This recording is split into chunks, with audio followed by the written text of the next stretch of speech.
敦促联合国成员国不要参加下周由德国、美国和英国计划的有关镇压维吾尔人和东突厥散其他民族的活动。据路透社在周五的一篇独家报道，中国驻联合国代表团在周四的报告中写道：“这是出于政治动机的事件，我们要求你的使团不要参加这次反华活动。”中国指责这次活动的组织者，其中包括欧洲其他几个国家以及澳大利亚和加拿大，都利用人权问题作为政治手段来干涉诸如新疆的中国内政，制造分裂和动荡，破坏中国的发展。美国、德国和英国的大使将于周三在虚拟的联合国活动上致辞。人权观察执行主任肯罗斯和国际特赦组织秘书长埃格尼斯·卡拉马德也将出席。这次活动的目的是请联合国系统、成员国和民间社会讨论如何支持和倡导东突厥散突厥裔社区成员的人权。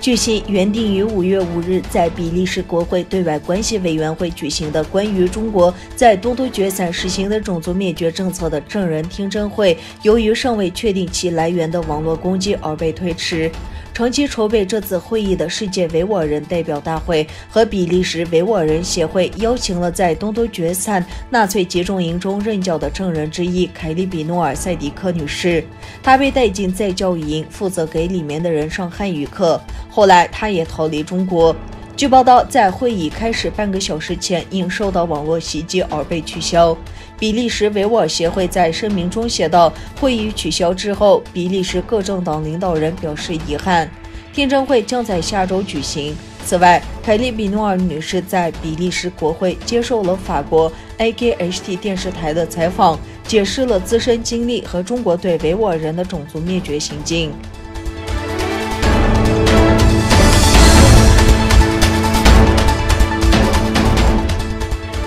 欧盟成员国领导人5月8日在与印度总理莫迪举行视频会议后发表的联合声明中说，欧盟与印度同意重启谈判，达成一项全面互利的贸易协定，以应对当前挑战。欧洲理事会主席米歇尔透露，欧盟和印度启动3个协议的谈判，分别是贸易协议、投资和地理标志协议。与欧盟的会谈正值印度的困难时期，印度目前正在经历中共病毒疫情的高峰阶段。印度与欧盟将寻求建立一个合作框架，以应对大流行病，并确保获得病毒疫苗、诊断和治疗。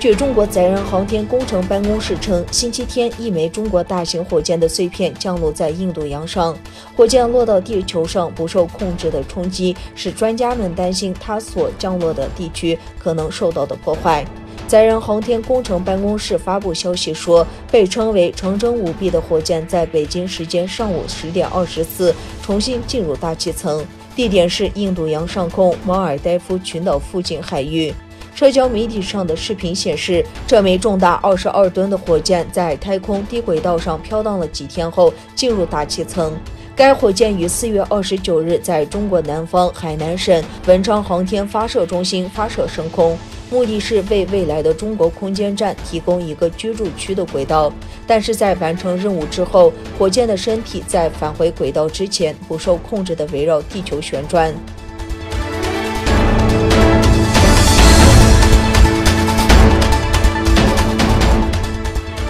阿富汗首都喀布尔一所高中学校门口5月8日发生多起汽车炸弹爆炸，目前至少已致55人死亡，155人受伤。爆炸发生在喀布尔西部，是叶什派穆斯林居住区，经常遭到伊斯兰国激进分子的袭击。阿富汗内政部发言人9日发表声明说，8日发生在喀布尔一所学校附近的爆炸袭击已造成超过50人死亡，另有逾100人受伤。他说，喀布尔市第13景区一所学校附近8日发生3起爆炸，先是一枚汽车炸弹被引爆，接着是埋设在学校附近的2枚简易爆炸装置被引爆。他表示，死亡人数可能会继续上升。塔利班发言人否认作案，并针对事件进行谴责。